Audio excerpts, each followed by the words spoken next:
dy by dx is equal to ते किती आहे cos 7x cos 7x लिहिलं मी. आता इथं काय करा a raised to 3x लिहा a raised to 3x into log a. आता तुम्हाला सांगितल्याप्रमाणे 3x चा डेरिव्हेटिव्ह किती होतो 3 येतो. x एक प्रत्येक डेरिव्हेटिव्हच्या वेळेस 1x निघून जातो कारण तुमचं सूत्रच आहे फॉर्म्युलाच आहे x raised to n equal to n into x raised to n minus 1. या पहिल्याच सूत्राप्रमाणे फॉर्म्युल्याप्रमाणे आपला काय होतो x चा पॉवर 1 नी कमी होत राहतो. ओके आता हे प्लस इनटू मायनस काय करा हे मायनस करा. इथं किती आहे a raised to 3x आहे a raised to 3x परत काय आहे sin 7x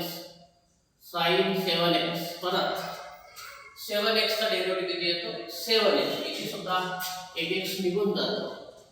अशा पद्धतीने हे dy बाय dx बरोबर आपल्याला आता काय करता येईल इथं सांगितल्याप्रमाणे तुमचा हा प्रॉब्लेम संपलेला आहे. तरी परंतु कॉन्स्टंट टर्म पहिले लिहावे कॉन्स्टंट टर्मची संख्या पहिले लिहावे नंबर पहिले लिहावे नंतर मग फंक्शन्स लिहा आणि जो काही टर्म कॉमन काढता येत असेल तर काढावा. इथं आणि इथं सारखं आहे म्हणून मी हे कॉमन पण काढणार आहे आणि हे जे कॉन्स्टंट संख्या आहे ते पहिले लिहिणार आहे.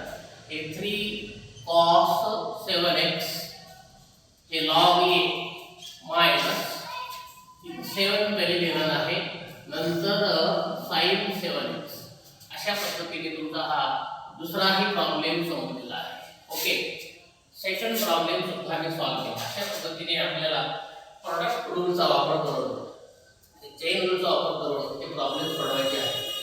एक वेळा तुम्हाला 20 प्रॉब्लेम पाठ झाले त्याच्यानंतर डेरिव्हेटिव्ह